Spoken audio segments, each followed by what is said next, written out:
أستغفر الله الذي لا إله إلا هو وأتوب إليه. لا حول ولا قوة إلا بالله العلي.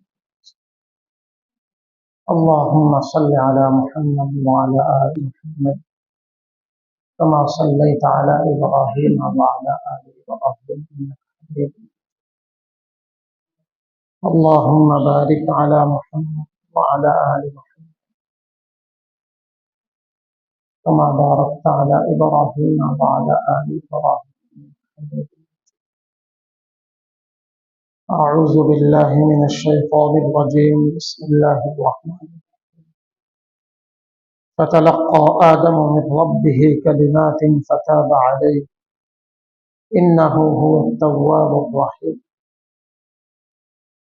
قلنا اهبطوا منها جميعا فإما يأتينكم مني هدى فمن تبع هداي فلا خوف عليهم ولا هم يحزنون. آمنا بالله صدق الله مولانا العظيم. اللهم سبحانك لا علم لنا إلا ما علمتنا إنك أنت العليم. ربي زدني علما رب اشرح لي صدري ويسر لي أمري واحلل عقدة من لساني يفقه قولي. আল্লাহ পাক রব্বুল আলামিনের অশেষ মেহেরবানি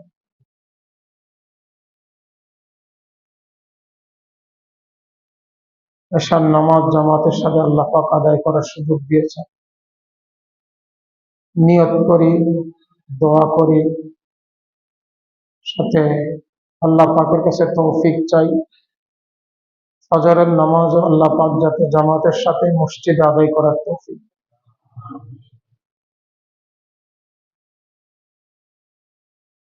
ঠুনকো অজুহাত মানুষের, সাধারণ অজুহাত, ফজরে আসতে পারি না,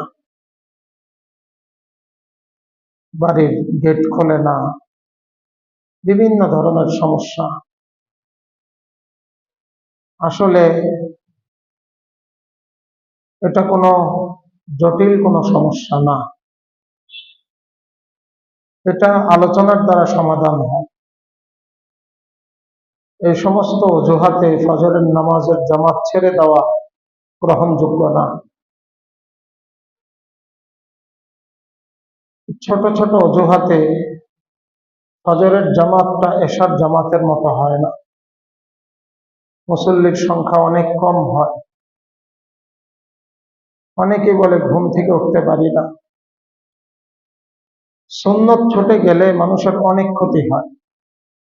রাসূল কারীম সাল্লাল্লাহু আলাইহি ওয়াসাল্লামের সুন্নাহ হলো এশার পরে শুইতে বিলম্ব না করা। আমি যদি রাত্রে 1টা 2টায় শুই তাহলে ফজরে উঠতে তো এমনি কষ্ট, স্বাস্থ্যের জন্য ক্ষতিকর, কলবের জন্য ক্ষতিকর, অর্থাৎ দুনিয়াও আমার ক্ষতিগ্রস্ত, আখিরাতও ক্ষতিগ্রস্ত একটা সুন্নত ছেড়ে দেওয়ার কারণে। আমার দাদা এবং নানা দুজনকে দেখেছি, দাদাকে বেশি দেখেছি। বহুত বড় আলেম ছিলেন, মানুষ ফার্সি হুজুর বলতেন।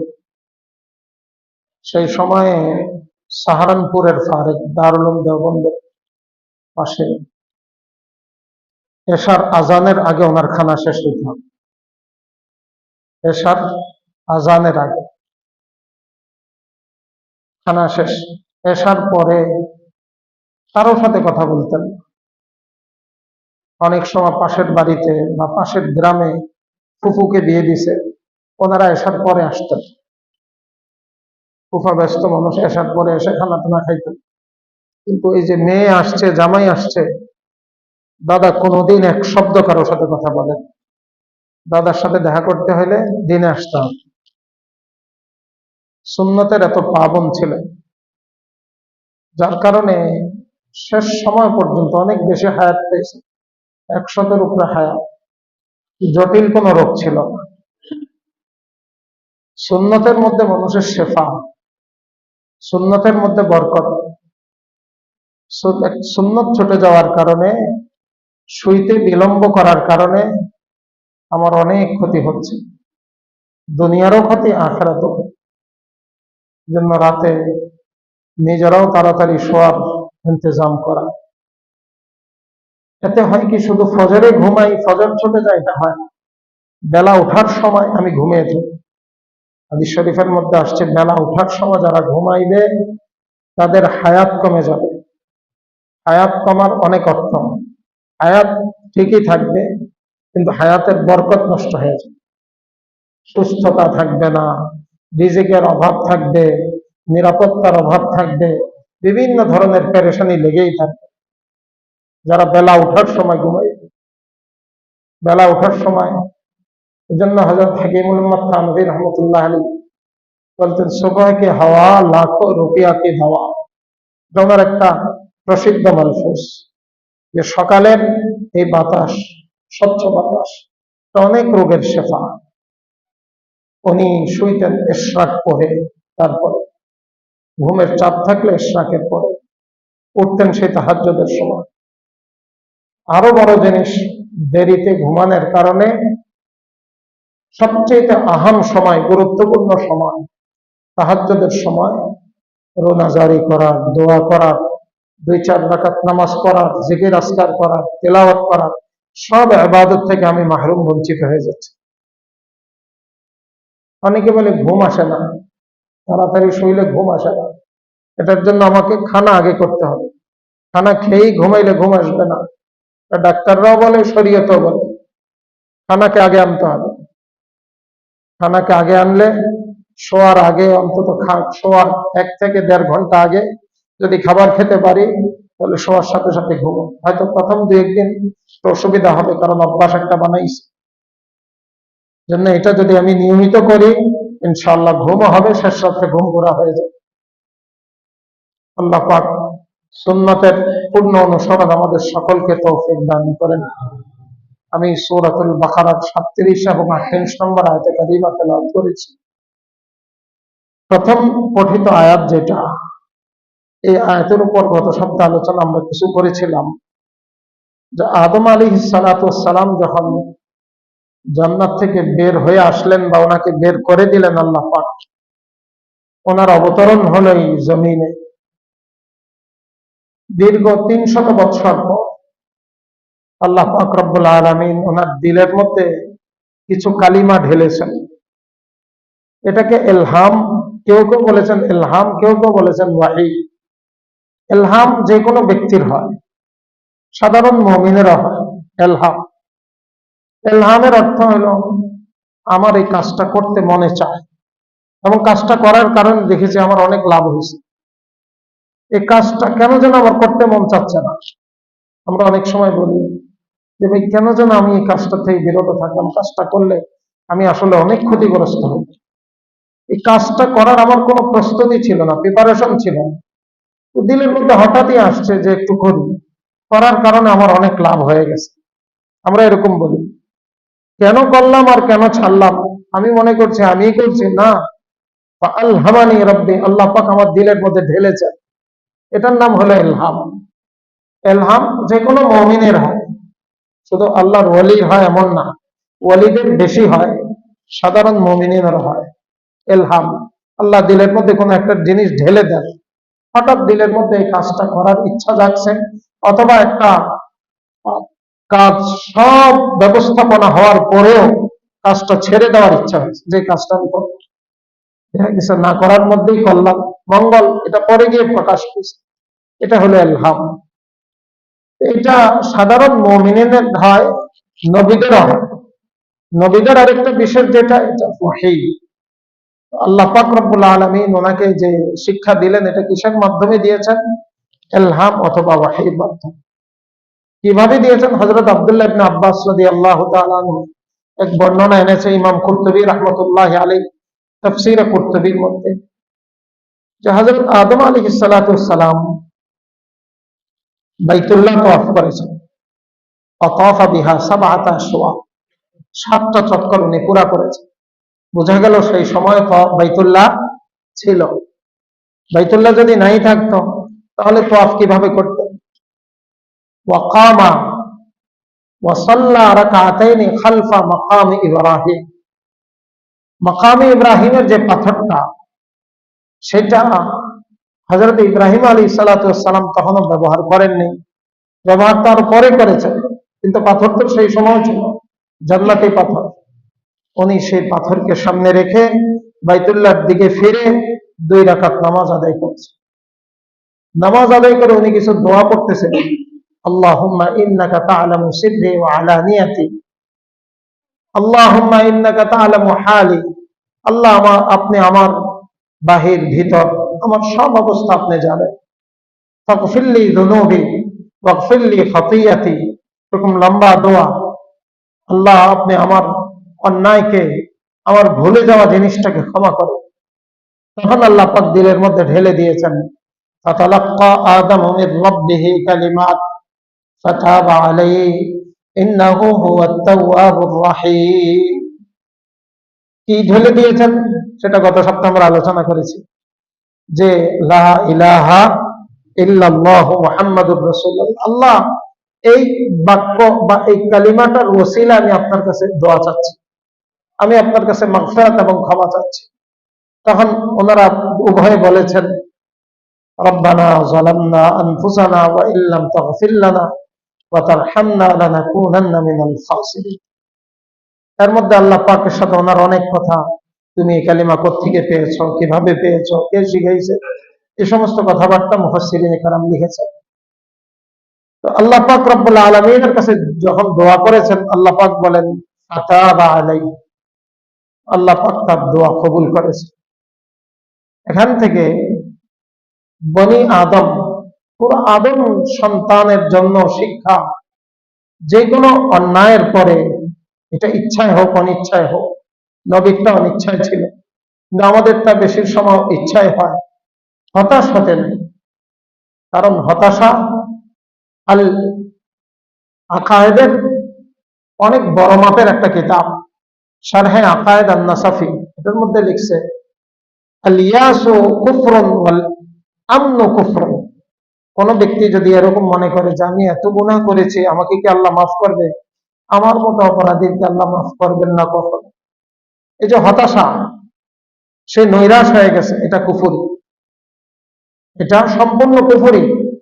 আল্লাহর রহমতকে অস্বীকার করা, কুফরির অর্থ আল্লাহর রহমতকে অস্বীকার করা, সে কাফের।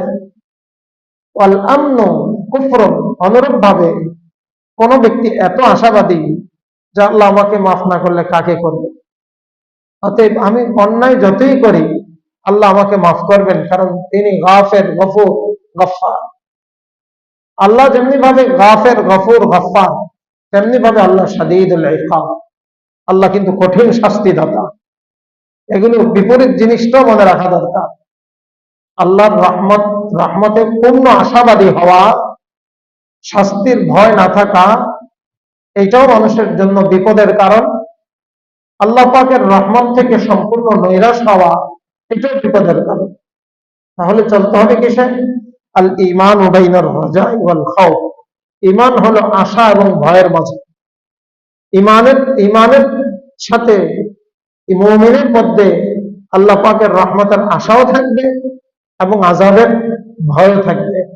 এটা পরিষ্কার হয় হযরত ওমর ফারুক রাদিয়াল্লাহু তাআলা আনহুর এক উক্তির দ্বারায়। উনি বলেন যে আল্লাহ পাক যদি হাসরের ময়দানে বলে যে উম্মতের মধ্যে আমি একজন মানুষকে মাফ করব, নবী না, উম্মতদের মধ্যে আমি একজন মানুষকে মাফ করব, আর কাউকে মাফ করব না, তাহলে আমার আশাটা এত প্রবল যে ওই একজন ব্যক্তি আমি অমরই হব, আল্লাহ আমাকেই মাফ করবেন। আর যদি আল্লাহ পাক এমন ঘোষণা দেয় হাসরের ময়দানে যে একজন ব্যক্তিকে আমি জাহান্নামে দিব, বাকি সব জান্নাতি, তাহলে আমার ভয় হয় সে একজন ব্যক্তি না জানি আমি অমরই হই। আশা এবং ভয় দুটোটার সংমিশ্রণ হবে ঈমান। মুমিন আল্লাহ পাকের রহমত থেকে নৈরাশ হয় না, আর আযাব থেকে সে নিজেকে নিরাপদ মনে করে না। সে আল্লাহ পাকের আযাবের ভয়ও করে, রহমতের আশাও করে। এই জন্য আল্লাহ পাক বলেন, কুল ইয়া ইবাদিয়াল্লাযীনা আসরাফু আলা আনফুসিহিম লা তাকনাতু মির রাহমাতিল্লাহ। আল্লাহর রহমত থেকে নৈরাশ হওয়াটা শুধু গুনাহ না, এটা কুফরি। তোমার অপরাধ যত বেশি হোক, মনে রাখবা, সাবাকাত রাহমাতি আলা গাযাবি, আমার ক্রোধ আর গুসা থেকে আমার রহমতের পরিমাণ অনেক বেশি, রহমতের পরিমাণ অনেক বেশি। আর এটার বহিঃপ্রকাশ আমরা দেখি দুনিয়ার মধ্যে, আমরা যে পরিমাণ অপরাধ করি, ইচ্ছায় অনিচ্ছায়, স্পষ্ট অস্পষ্ট, গোচরে অগোচরে, যে পরিমাণ করি, আল্লাহ পাক রব্বুল আলামিনের দয়া আর করুণা না হইলে আমাদের খানা দানা বন্ধ করে দেওয়া দরকার ছিল। মাদ্রাসায় প্রতিষ্ঠানে মানে মাদ্রাসার কানুন আছে, একটা বাচ্চা যদি ক্লাসে অনুপস্থিত থাকে অথবা একদিন অনুপস্থিত থাকে অথবা একটা অন্যায় করে, সে জামাতে নামাজ পড়ে নেই, মসবুক হয়েছে, তো মাদ্রাসায় বিভিন্ন শাস্তি আছে। হয়তো তাকে অফিসের সামনে 10 রাকাত নামাজ পড়তে হবে, সবাই দেখবে যে এটা মুজরিমিনদের জায়গা, এখানে নামাজ পড়ে অপরাধীরা, সে এখানে পড়বে, লোকজন আসতে যাইতে দেয়। কিছু শাস্তি এমন আছে খানা বন্ধ করে দেয়, যে তোমার মাদ্রাসার পক্ষ থেকে যে খানা ছিল এমদাদি, ফ্রি খাবার বন্ধ, 2 বেলা 3 বেলার জন্য তোমার খাবার বন্ধ। আমি বলি, মানুষ মানুষকে এইভাবে শাস্তি দেয়, খাবার বন্ধ করে, নামাজ ছেড়ে দেয় নেই, শুধু মসবুক হয়েছে। আল্লাহ পাক তার ক্রোধ এবং রাগের প্রয়োগ যদি করতেন, তাহলে আমরা একজনও খাওয়া পাওয়ার যোগ্য ছিলাম না, একজনও দুনিয়াতে বাঁচার যোগ্য ছিলাম না। আল্লাহ পাকের দয়ার করুণায় আমরা বেঁচে আছি।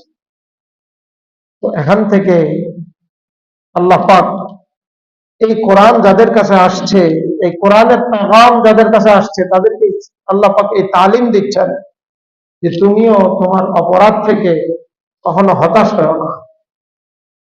আমার প্রিয় ব্যক্তি আদমের এই বিষয়টাকে আমি যেমনি ভাবে একেবারেই তাকে মাফ করে দিয়ে তাকে মর্যাদার সর্বোচ্চ আসনে, নবুয়তের সর্বোচ্চ আসনে আমি তাকে আসীন করেছি, নবুয়তের আসন, একেবারে সর্বোচ্চ আসন। হ্যাঁ, নবীদের মধ্যে শ্রেষ্ঠ মুহাম্মদুর রাসূলুল্লাহ সাল্লাল্লাহু আলাইহি ওয়াসাল্লাম। বান্দাদের জন্য নবুয়তের উপরে আর কোন আসন নেই, এমন আসন আমি তাকে দান করেছি।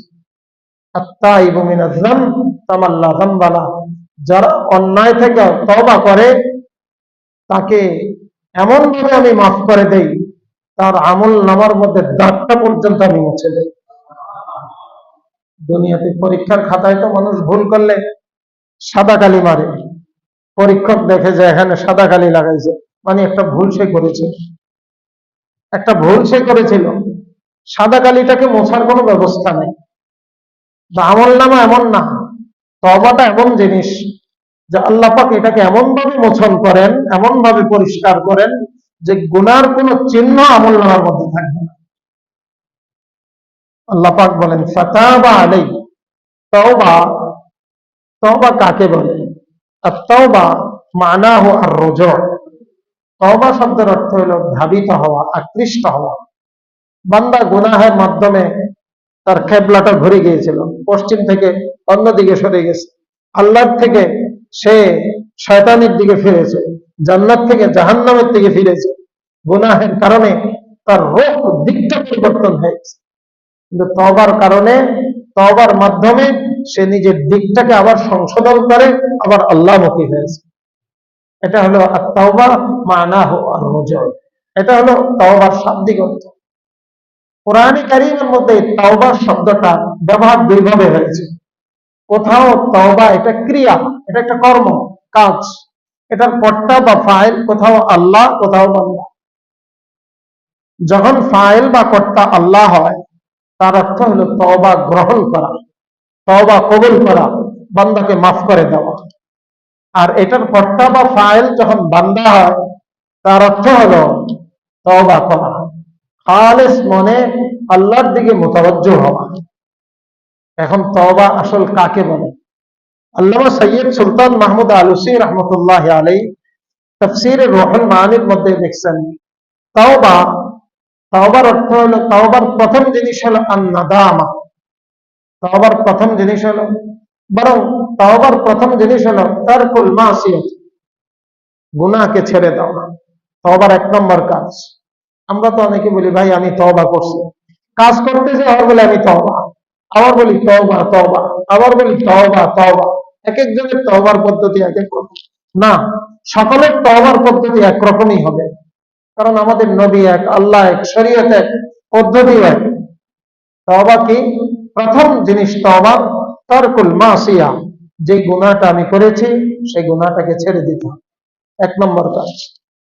দুই নম্বর ওয়ান নাদামাতু আলাইহা, আমার কৃতকর্মের জন্য অনুতপ্ত হওয়া, আমার মধ্যে অনুশোচনা আসে যে কাজটা আসলে আমি অন্যায় করেছি, এটা আমি অন্যায় করেছি, আমি ভুল করেছি।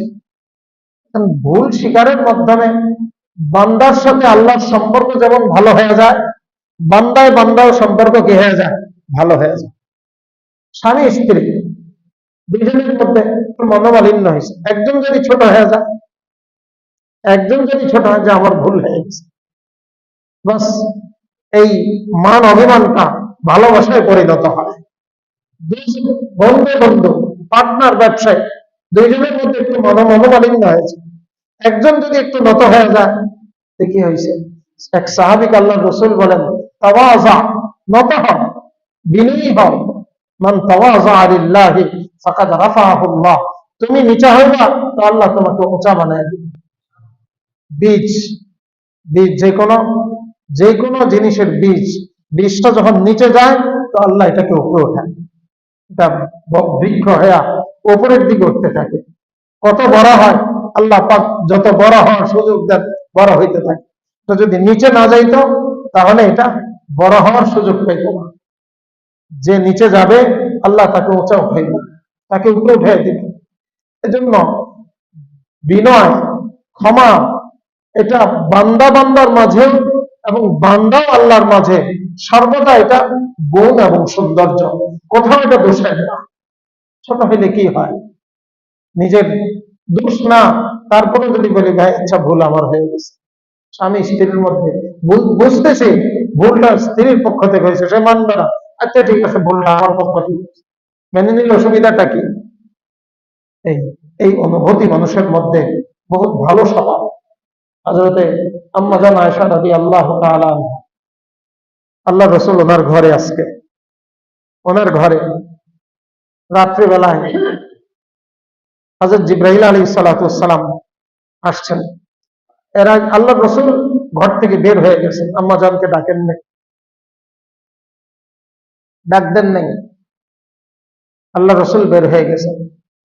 আম্মা জান, আল্লাহ রাসূল বের হয়ে কোথায় গেছেন? কবরস্থানে গেছেন, যেটাকে আমরা বলি জান্নাতুল বাকি। হাদিসের মধ্যে কিন্তু এটাকে জান্নাতুল বাকি বলে, এটার নাম হলো বাকিউল গারকাদ। বাকিউল গারকাদে আল্লাহ রাসূল গেছেন। আম্মা জান আয়েশার মনে হয়েছে যে আল্লাহ রসুল মনে হয় অন্য কোনো, আমাকে ছেড়ে আমাকে রেখে মনে হয় অন্য কোনো বিবিকে সময় দিতে গেছে, যার কারণে ওনার গায়রাতে খুব লাগছে। গায়রাত মানে আত্মঅভিমান, আত্মমর্যাদা বোধ, এতে খুব আঘাত লাগছে যে আমার সময়ে আমার ঘরে থেকে আরেক বিবিকে স্মরণ করা। উনি এই জন্য পিছনে পিছনে দৌড় দিচ্ছেন, কোথায় গেছে একটু দেখি, গোয়েন্দাগিরি করা। গিয়ে দেখছেন না, কোথাও যায় নাই, রাসূল করিম সাল্লাল্লাহু আলাইহি ওয়াসাল্লাম কবরস্থানে দাঁড়ানো। তো কতক্ষণ দাঁড়িয়ে থেকে দেখছেন আল্লাহ রসুল ফিরতেছেন, আবার দৌড় দিচ্ছেন।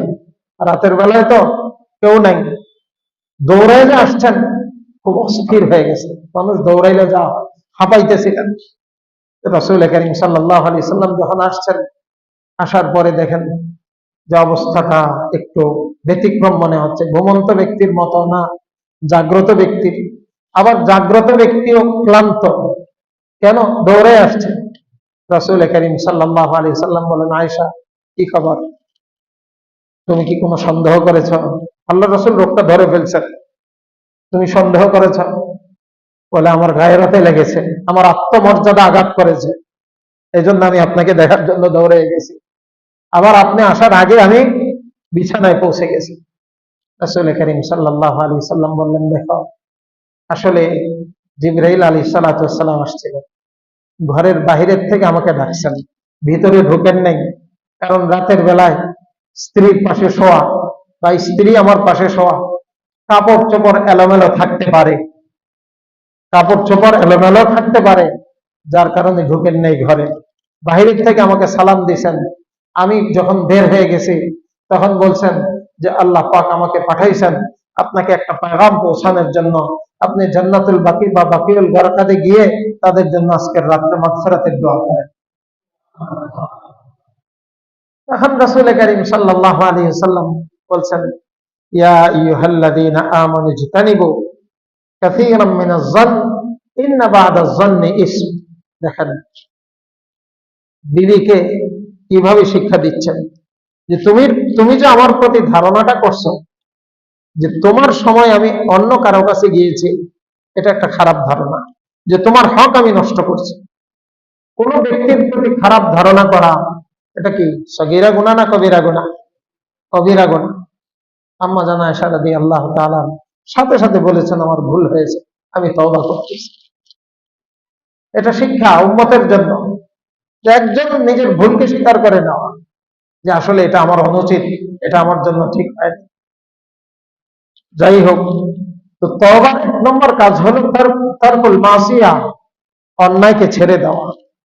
দুই নম্বর ওয়ান নাদামাতু আলাইহা, অনুতপ্ত হওয়া। তিন নম্বর ওয়া আইয়াজিম আল্লা ইয়াউলা ইলাইহা, সংকল্প করা আমি আর এটা করব না। যদি গুনাহটা আল্লাহর হকের সাথে সীমাবদ্ধ হয়, যেমন নামাজ পড়ি নেই, রোজা করি নেই, যাকাত দেই নেই, এগুলো হুকুক আল্লাহ। আর যদি বান্দার হকের সাথে সম্পৃক্ত হয়, কারো গীবত করেছি, কারো সম্পদ নষ্ট করেছি, কারো ইজ্জত নষ্ট করেছি, কারো অন্য কিছু নষ্ট করেছি, কাউকে প্রতারণা ধোঁকা দিয়েছি, বান্দার হক নষ্ট করেছি, তাহলে এই তিনটার সাথে সাথে চতুর্থ আরেকটা শর্ত, বান্দার থেকে ক্ষমা চাওয়া, বান্দার থেকে মাফ চাওয়া। কারণ এটা বান্দার হক, হুকুকুল ইবাদ। বান্দা মাফ না করলে আল্লাহ পাক কি করবেন না? মাফ করবেন না, পরিষ্কার এটা। এই জন্য বান্দার থেকে মাফ চেয়ে নেওয়া। তাহলে হকুল্লাহর সাথে সম্পৃক্ত হইলে তিন জিনিসের নাম তওবা। হকুল ইবাদের সাথে সম্পৃক্ত হইলে চার জিনিসের নাম হলো তওবা। বান্দার আল্লাহর হকের সাথে সম্পৃক্ত হইলে গুনাহ ছেড়ে দেওয়া, গুনার জন্য অনুতপ্ত হওয়া, ভবিষ্যতে না করার প্রতিজ্ঞা করা, এই তিন জিনিসের নাম হলো তওবা। বান্দার হকের সাথে সম্পৃক্ত হলে এই তিনটার সাথে চতুর্থ জিনিস, যার হক নষ্ট করেছি তার থেকে ক্ষমা চাওয়া। যদি সে জীবিত না থাকে, যদি জীবিত থাকে, বিশ্বের যে কোনো প্রান্তেই থাকলে এখন যোগাযোগ সহজ। কিন্তু যদি জীবিত না থাকে, তাহলে তার জন্য ইসালে সওয়াব করা, তার নামে দান করা, তার জন্য নামাজ পড়া, আল্লাহ 2 রাকাত নামাজ পড়ে তার জন্য ইসালে সওয়াব, এই সওয়াবটা তাকে পৌঁছায় দেয়।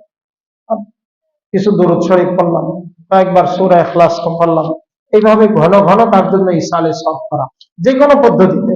একবার সুবহানাল্লাহ বললাম, আল্লাহ এটা সওয়াবটা তাকে পৌঁছায়। আশা করা যায় এই সমস্ত ইবাদতের প্রতিদান বা পুরস্কার পেয়ে সে আমার প্রতি সন্তুষ্ট হয়ে যাবে, এটা আশা করা যায়, নিশ্চিত না। সুম্মা ফাতাবা আলাইহি, আল্লাহ পাক রব্বুল আলামিন নবীর তওবা কবুল করেছেন। ইন্নাহু হুয়াত তাওয়াবুর রাহিম, আল্লাহ বলেন নিশ্চয় তিনি তাওয়াব। তাওয়াব কাকে বলে? কাসীরুত তাওবা, যিনি তওবা অনেক বেশি গ্রহণ করেন, তওবা অনেক বেশি কবুল করেন। এই জন্য হতাশ হওয়ার নাই। অনেকে তওবা করার ক্ষেত্রে একটা সমাজে একটা ভুল, একটা ভ্রান্তি, অনেকে বলে যে এটা এত অভ্যস্ত হয়েছি, তওবা করলে আমি আবার করতে পারি। 1000 বার তওবা করদম, 1000 বার তওবা বারেহা তওবা শাকাস্তাম। আমি যদি একবার তওবা করার পরে আবার গুনাহটা করে ফেলি, তাহলে আমার আগের তওবাটা কি ইবাদত হবে না? তওবা করা তো ইবাদত। কি বলেন, তওবা ইবাদত না? তওবা ইবাদত। আমি সকালে তওবা করেছি, সংকল্প পাক্কা নিয়ত আমি আর করব না, কিন্তু বিকালে আমার থেকে অন্যায়টা আবার হয়ে গেছে, তাহলে সকালের তওবাটা কি ইবাদত হবে না? কি বলেন, ইবাদত হবে না?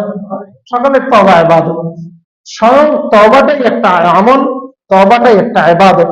অনেকেই বলে দাড়ি টাড়ি থাকুক, মেরুদণ্ড বাঁকা হোক, সব নাতিপুতি বিয়ে শাদী দিয়ে, ছেলে মেয়ে তো দিবই, নাতিপুতি বিয়ে দিয়ে তারপরে তওবা হোক।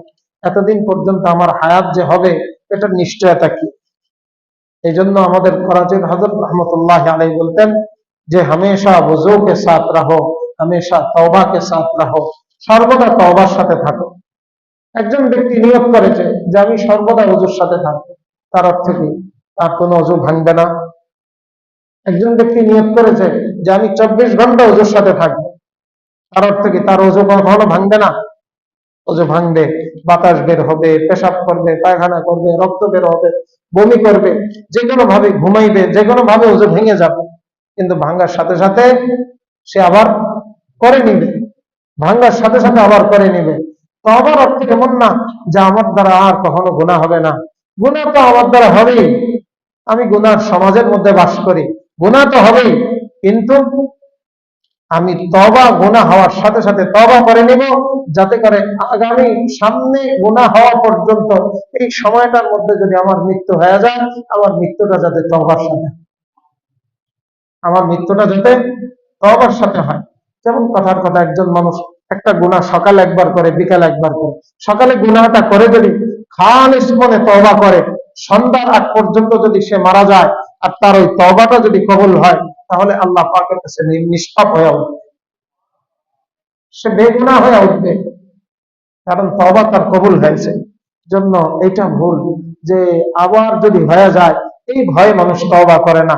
আবার যদি ওযু ভেঙে যায়, ওযু ভাঙার কোনো কারণ পাওয়া যায়, এই জন্য আমি আর ওযু করবো না, এই কথাটা যেমন বোকামি, ঠিক অনুরূপ ভাবে আবার যদি আমার থেকে অন্যায় হয়ে যায় এই আশঙ্কায় তওবা না করাটাও এমন বোকামি। অন্যায় হয়ে গেছে, সাথে সাথে পরক্ষণে কি করা? তওবা করা। ইমাম গজালী রহমতুল্লাহ আলাইহি বলছেন, গুনাহ করা, অন্যায় করাটা যত বড় অন্যায়, তওবা না করাটা তার চেয়ে বড়। এজন্য আল্লাহ পাক সবসময় সর্বদা তওবার সাথে থাকার তৌফিক দান করেন। ইন্নাহু হুয়াত তাওয়াব, আল্লাহ তাওয়াব।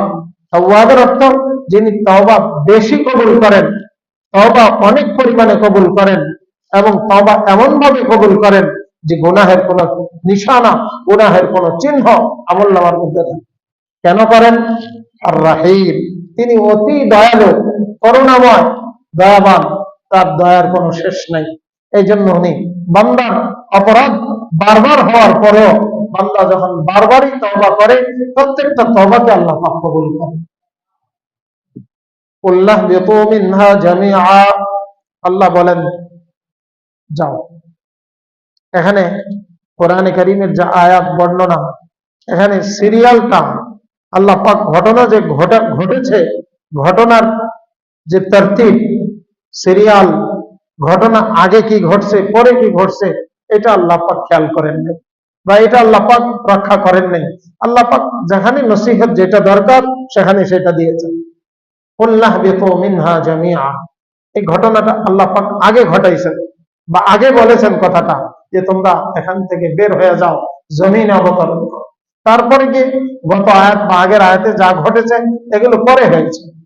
কুল্লাহ বিতু মিনহা জামিআ, জান্নাত থেকে বের হয়ে যাও। বের হবে কিভাবে? তোমাদের অবস্থানটা কি হবে? ইম্মা ইয়াতিয়ান্নাকুম মিন্নি হুদা, এখানে এটা নাই, সূরাতুল তাহার মধ্যে আছে বাদুকুম লিবাদিন আদু, তোমরা একে অন্যের শত্রু হবে। বাদুকুম লিবাদিন আদুর পর ব্যাখ্যা, একে অন্যের শত্রু, মানুষের শত্রু হবে ইবলিস, ইবলিসের শত্রু হবে মানুষ। মানুষ যখন লা হাওলা ওয়ালা কুওয়াতা ইল্লা বিল্লাহ পড়ে, তখন শয়তানের গায়ের মধ্যে আগুন লেগে যায়, সে পালাইতে থাকে। তাহলে মানুষ ইবলিসের শত্রু, আবার ইবলিসও মানুষের শত্রু। আল্লাহ বলেন ইন্নাশ শাইতানা লাকুম আদুউম মুবিন ফাত্তাখিযুহু আদুওয়া, সে তোমাদের শত্রু, শত্রুকে শত্রুর স্থান দাও, শত্রুকে বন্ধুর মর্যাদা দেওয়ার কোনো যৌক্তিকতা নেই। ফাত্তাখিযুহু আদুওয়া কুল্লাহ বিতু মিনহা জামিআ, বের হয়ে যাও শত্রুতা নিয়ে। আল্লাহ পাক রব্বুল আলামিন শত্রুতা দিয়ে দিলেন। কোন কোন মুফাসসিরিনে কেরাম বলেন বনি আদমই একজন আরেকজনের কি হবে? শত্রু হবে। কিন্তু শত্রু হবে, এই শত্রুতা থেকে বাঁচা ইবাদত, শত্রুতা থেকে বাঁচা ইবাদত। শত্রুতা মানুষ করে কিসের কারণে? গোসার কারণে। গোসা, মানুষের মধ্যে 10টা খারাপ গুণ আছে, এর মধ্যে একটা হলো গুসা। মানুষের মধ্যে একটা খারাপ গুণ হলো হাসাদ, হিংসা। মানুষের মধ্যে একটা খারাপ গুণ হলো কৃপণতা। এগুলো খারাপ, আল্লাহ পাক এগুলো মানুষের মধ্যে দিয়ে দিয়েছেন। ফাআলহামাহা ফুজুরাহা ওয়া তাকওয়াহা। এগুলোর থেকে বাঁচা আর 9টা ভালো গুণ এগুলো অর্জন করা। যেমন ক্রোধ, ক্রোধের যা বিপরীত স্বভাব। কৃপণতা, এটার বিপরীত দানশীলতা। এইভাবে প্রত্যেকটার এক একটা বিপরীত সিফাত আল্লাহ পাক গুণ মানুষের মধ্যে দিয়েছেন, দোনোটা দিয়েছেন। এখন আমি মুজাহাদা করে, চেষ্টা করে, খারাপটাকে পরাজিত করে ভালোটা আমাকে নিয়ে চলতে হবে। তাহলে আমি একজন ভালো মানুষ হতে পারবো, একজন সচ্চা মানুষ হতে পারবো। তাসাউফের মধ্যে মানুষকে যে সবক দেয়, এই সমস্ত সবকের মাধ্যমে এই রুহানি চিকিৎসা, রোগ কি বিমারি একটা কিতাব আছে, যে আধ্যাত্মিক ব্যাধি, মানুষের অন্তরের ব্যাধি, এই কলমের মধ্যে কি কি রোগ আক্রান্ত হয়, এই রোগগুলোর আলোচনা। এটার বাংলা হয়েছে আত্মার ব্যাধি ও তার প্রতিকার। করাচি হযরত রহমাতুল্লাহি আলাইহির কিতাব আত্মার ব্যাধি ও তার প্রতিকার। যদি সুযোগ হয় এটা কিনে আমরা পড়তে পারি, তাহলে বুঝবো যে আমার মধ্যে রোগ কি। রোগ চেনার জন্য, রোগ জানার জন্য রোগকে চিনতে হবে। রোগ তো আছে, কিন্তু আমার অনুভূতি নেই যে আমি রোগে আক্রান্ত।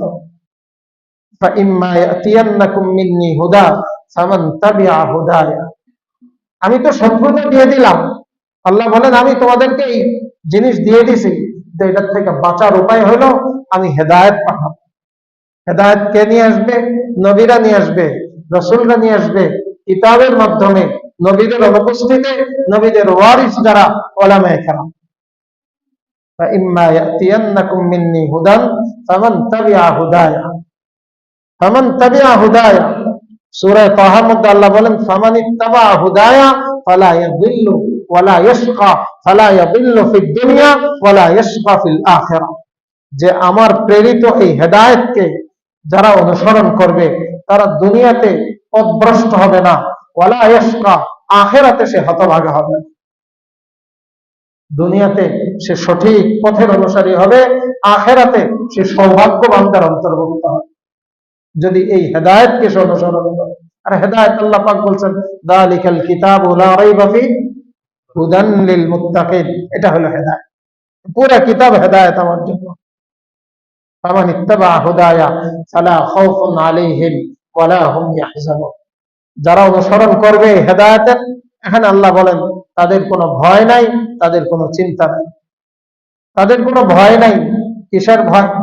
ভবিষ্যতে তাদের কোনো ভয় নাই, তাদের মৃত্যুর কষ্টের কোনো ভয় নাই, যন্ত্রণার কোনো ভয় নাই, কবরের আযাবের কোনো ভয় নাই, এবং হাসরের ময়দানের কোনো পেরেশানির কোনো ভয় নাই, এবং জান্নাতে প্রবেশ করা পর্যন্ত তাদের কোনো ভয় নেই। ওয়ালা হুম ইয়াহজানুন। এবং দুনিয়ার যে জিনিসগুলো তার হাতছাড়া হয়ে গেছে, দ্বীন এবং শরীয়ত মানার কারণে অনেক জিনিস সে দুনিয়াতে ভোগ করতে পারে নাই, সে গুনাহ করতে পারে নাই, বিভিন্ন সমাজে সে যেতে পারে নাই, এগুলোর জন্য তার কোনো আক্ষেপ এবং চিন্তাও থাকবে না। ফালা খাউফুন আলাইহিম ওয়ালা হুম ইয়াহজানুন। এখন এই আয়াতের তরজমার উপরে একটা স্বাভাবিক প্রশ্ন হয় যে হাসরের ময়দানে তো সকলেরই পেরেশানি থাকবে, উম্মতরাও থাকবে, নবীরাও পেরেশান থাকবেন, তাহলে আয়াত কিভাবে সঠিক হইল যে ফালা খাউফুন আলাইহিম ওয়ালা হুম ইয়াহজানুন? খাউফ দুই প্রকার, ভয় দুই প্রকার। একটা ভয় হলো শাস্তির ভয়, আরেকটা হলো শাস্তির ভয় না, কিন্তু আল্লাহ পাকের জালাল, আল্লাহ পাকের আজমত, আল্লাহ পাকের মহত্ব, আল্লাহ পাকের বরত্বের ভয়। হাসরের ময়দানে এই ভয়টা সকলের মধ্যে থাকবে। আল্লাহর জালালের ভয়, আল্লাহ পাকের আজমতের ভয়, আল্লাহ পাক যে এত বড়, আল্লাহ পাকের এই ভয়টা দিলের মধ্যে থাকবে, শাস্তির ভয় তার মধ্যে থাকবে না। ফালা খাউফুন আলাইহিম ওয়ালা হুম ইয়াহজানুন। আল্লাহ পাক রব্বুল আলামিন আমাদেরকে এই জিনিস অর্জন করে যে হেদায়েত আল্লাহ পাক পাঠিয়েছেন, এই হেদায়েতের অনুসরণ জীবনের প্রতি মুহূর্তে করার তৌফিক দান করেন। এবং যাদের বিষয়ে আল্লাহ পাক এই ঘোষণা দিয়েছেন লা খাউফুন আলাইহিম ওয়ালা হুম ইয়াহজানুন, আল্লাহ পাক আমাদেরকে তাদের মধ্যে শামিল হওয়ার তৌফিক দান করেন।